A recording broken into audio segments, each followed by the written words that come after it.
Was no bang in outer space, but there was a flash.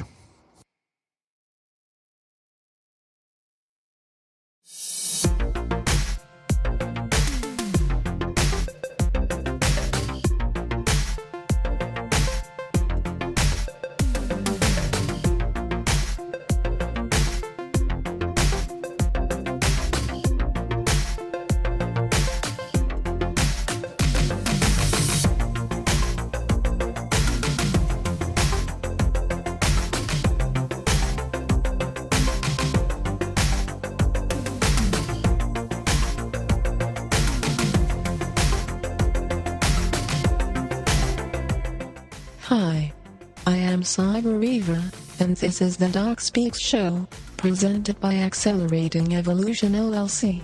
And here is our host Doc, a voice coming to you from the internet wilderness deep in cyberspace. Thank you, Cyber Eva, for that wonderful introduction. And this is the Doc Speak Show on YouTube.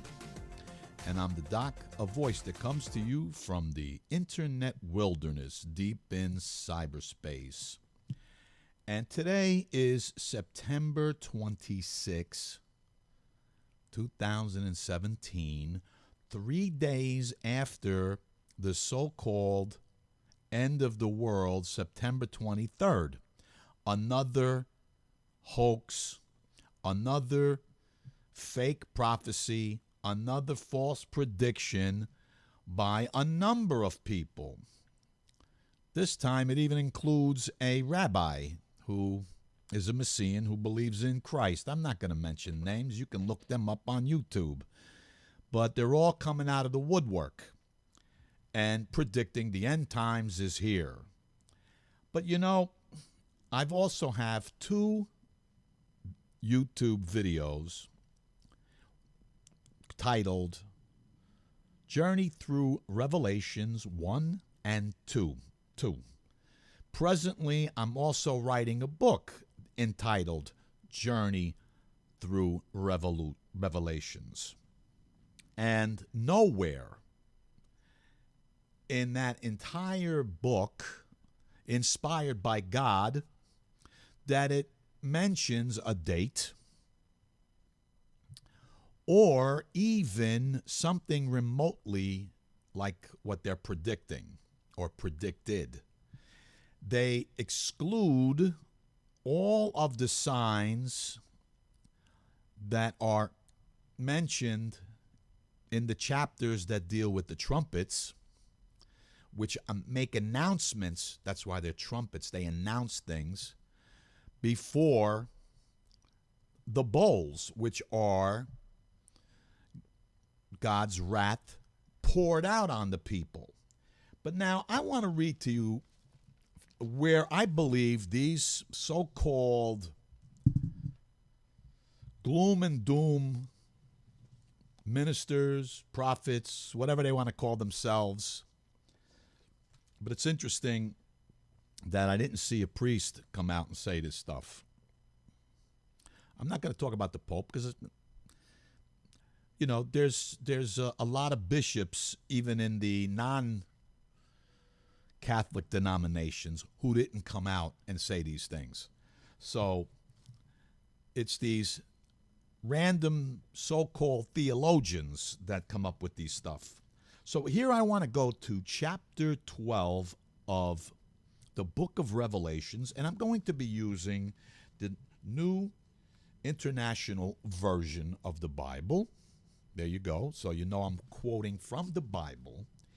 And one of the things that I see is that I believe that these so-called theologians want to look at the stars and then they want to like make predictions about, you know, the sun, the moon, 12 stars, all in the sign of Virgo. But interesting enough, September 23rd falls under the sign of Libra. So even that is incorrect. But let's look at what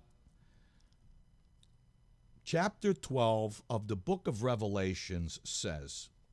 Now remember, John is taken to heaven. John is seeing visions in heaven. John is seeing visions on earth. So here we have a vision in heaven.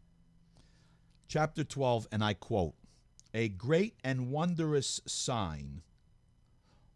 Woman appeared." Excuse me, let me start again.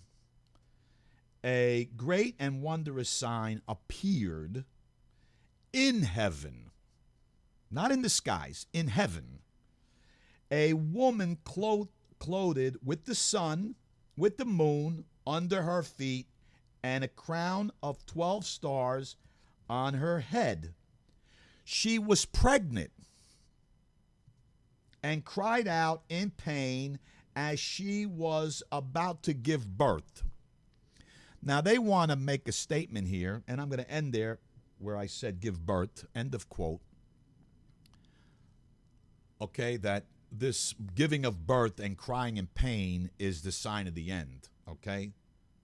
But when we look and study when the symbols of a sun and the moon represent in John's time when he's writing this, the sun represents power.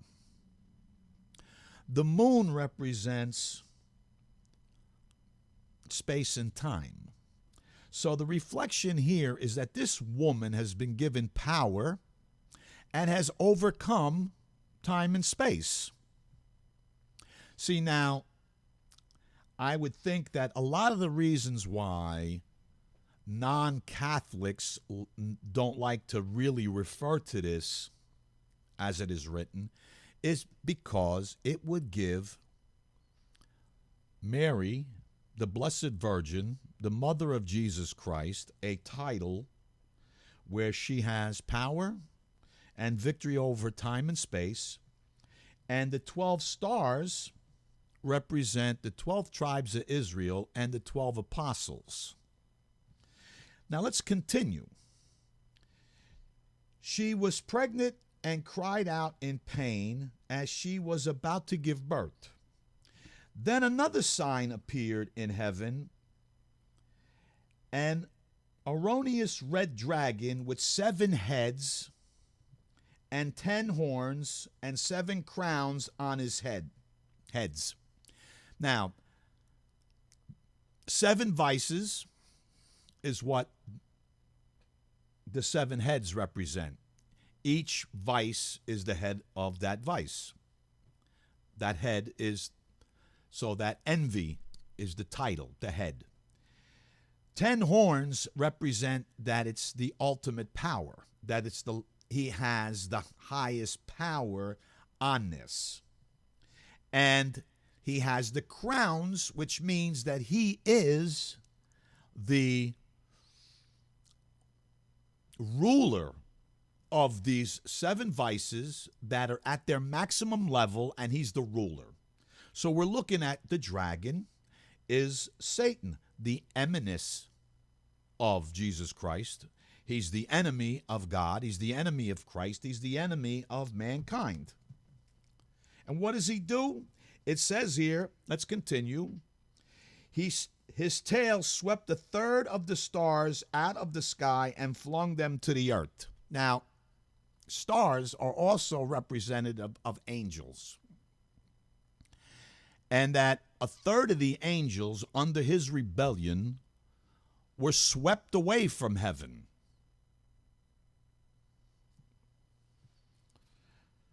The dragon stood in front of the woman who was about to give birth, okay, so that he might devour her child. Satan wanted to kill the baby Jesus. So again, this is about Mary. What John is seeing in heaven as we read chapter 12, and we continue to read that, is that he's seeing the past, the present, and the future all together, as if he's watching one movie going from the beginning to the middle to the end. He's watching this. Okay, so let's continue in Revelations. We're starting with verse 5.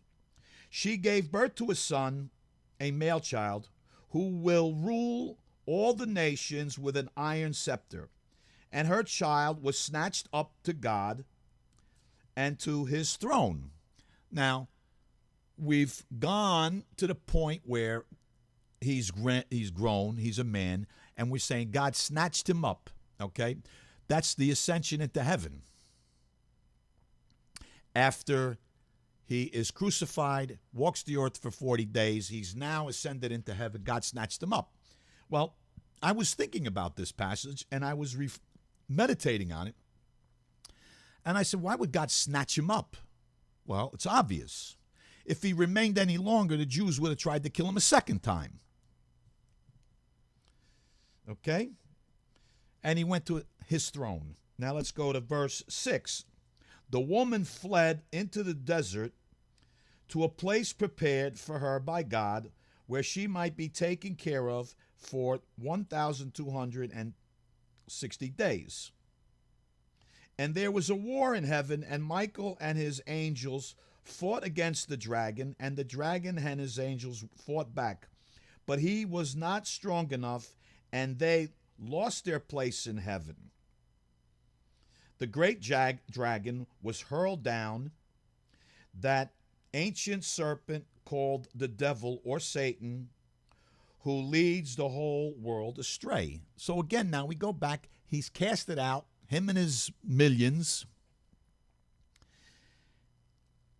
And we know that Mary had to go into hiding. Now, she goes into hiding twice. Once after she gives birth to Jesus, she goes to Egypt for the same amount of days. And now she has to go into hiding again. Why? Because the Jewish leaders want her dead, just like they want all of the believers dead. So she has to go into hiding. Now let's continue from verse 10. Then I heard a loud voice in heaven say, now have come the salvation and the power of the kingdom of our God and the authority of his Christ. For the accuser of the brothers, who accuses them before our God today and day and night, has been hurled down. They overcame him by the power of the blood and by the word of their testimony. They did not love their lives so much as to shrink from death. Therefore rejoice, you heavens, and you who dwell in them. But woe to the earth and the sea, because the devil has come down to you. Jesus' power, when he dies on the cross, not only redeems Christian believers here on earth, but he gave power to the angels. Their power increased, and they were able to defeat Satan and send him here. And the great tribulation started at that moment. And when we read the book of Revelations carefully, chapter by chapter, verse by verse, we begin to see exactly what is happening and when. Now, let's continue from 13. When the dragon saw that he had been hurled to the earth, he pursued the woman who had given birth to the male child. The woman was given 2 wings of a great eagle, so that she might fly to the place prepared for her in the desert, where she would be taken care of for a times and a half. Out of the serpent's reach. Then from his mouth the serpent spewed water like a river to overtake the woman and sweep her away with the torrent. But the earth helped the woman by opening its mouth and swallowed the river that the dragon had spewed out of his mouth. Then the dragon was enraged at the woman and went off to make war against the rest of her offspring, those who obeyed God's commandments and hold to the testimony of Jesus. So now he goes after her other children and those who believed in Jesus as if they were her children. And again, here we have where we get the concept that Mary is the mother of Christianity. Now, some people won't like that statement, but Abraham is the father of all nations, but they got a problem with Mary being the mother of Christians because Jesus Christ was her offspring. And there we have it. So what we have here in chapter 12 is not some sign in heaven, in the skies rather, about planets lining up, but a vision of the past prior to Jesus' birth. From that point, his birth, from the time that he's resurrected, and to the time that he is on the throne. In the meantime, Mary has now been chased. That's what the river means, the mouth that spews from Satan. She's been chased by those who want to kill her and destroy her, her children, and other Christians. And if you do some history, you'll find that she had to end up living in sort of a cave or a house that was made by rocks to look like a cave. That's where she stood until finally, according to some, she was ascended into heaven. And that's what chapter 12 talks about. So all these people are making false statements, false predictions about stars in the sky that they have no clue over. The other interesting thing, if you go and look at and go and view my two other videos, Journey Through Revelation 1 and 2, you will notice that I start talking about each and every one of the signs that have to happen in a chronological order. Now, I believe that there possibly has been the second trumpet was sounded on 1910. And if you go and listen to my video, I'll explain it. Or if you wait for my publication of my book, that'll be available on Amazon, you can read about it. The next important event is that a mountain on fire will slide into the sea. That is, to me, a volcano that might erupt, earthquake, drive it into the ocean. Now, there are three possibilities, and one of them is in Turkey. And I believe that's the one that will drift into the Aegean Sea, which is part of the Mediterranean. So this is the real deal.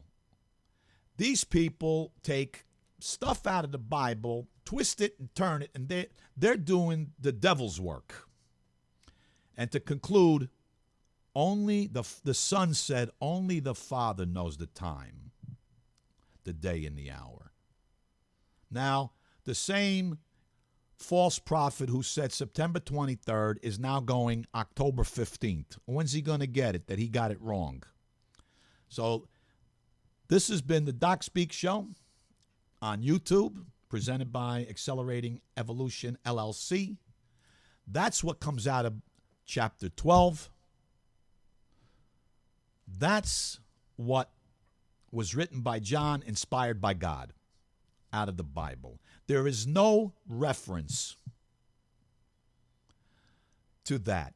Now, there is a reference about this, and then I'll end the show, but you can go read it. It's in Revelations, one of the trumpets, and I believe it's either the fourth or the fifth, that says this, that the day will be reduced by a third, the night will be reduced by the third, and the stars will be reduced by the third. My speculation is for the sun, the moon, and the stars to be reduced by a third. It's very possible that God will reduce the length of a day from 24 hours by a third. which is 8 hours to 16. Until my next show, we pray for you, pray for the world, pray for peace, pray for Jesus' return. Until the next time, God bless.